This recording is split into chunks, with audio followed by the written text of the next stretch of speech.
करे हुदुर बुदुर लागे हमरा डर। मुठ बाटे मरदा पातोर बानी हमर मनवा करे हुदुर बुदुर लागे हमरा डर।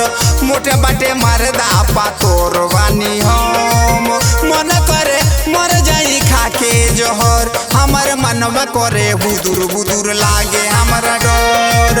मुठ बाटे मरदा पातोर बानी हम अखिया के आंसू हमार नावराता। रात दिन हमरो कपार चकराता आवो त हमरा जोर। हमर मनवा करे हुदुर बुदुर लागे हमरा डर। मोट बाटे मरदा पातोर बानी हम।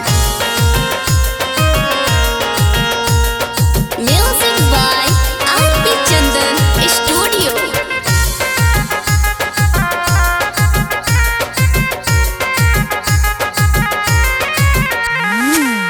लोग समझावेला पापा बुझावे।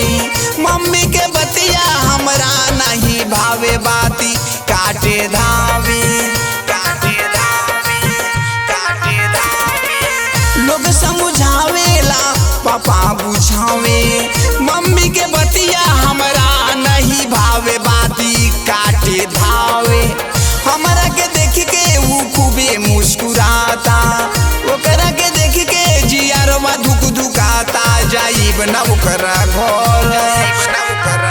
हमर मनवा करे हुदुर बुदुर लागे हमरा डर।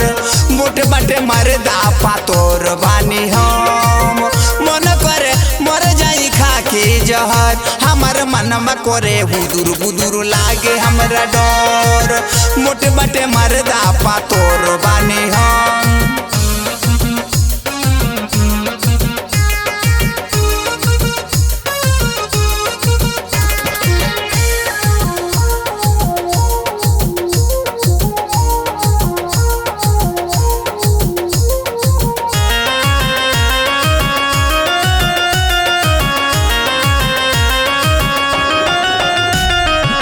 व्हाट्सएप चलावेला फोटो भेजावे। लंबी चौड़ी बतिया से मुंगना पुसलावे। बाती वो कर छावे। व्हाट्सएप चलावेला फोटो भेजावे। लंबी चौड़ी बतिया से मुंगना पुसलावे। बाती वो कर छावे। देखला में हमरा आवारा बुझाता। ओकरा के हमरा मन ना घोटाता। चंदन के रहो संग हमर मनवा करे हुदुर बुदुर लागे हमरा डर। मोट बाटे मरदा पातोर बानी हम मन करे मर जाई खाके जहर। हमर मनवा करे हुदुर बुदुर लागे हमरा डर। मोट बाटे मरदा पातोर बानी हम।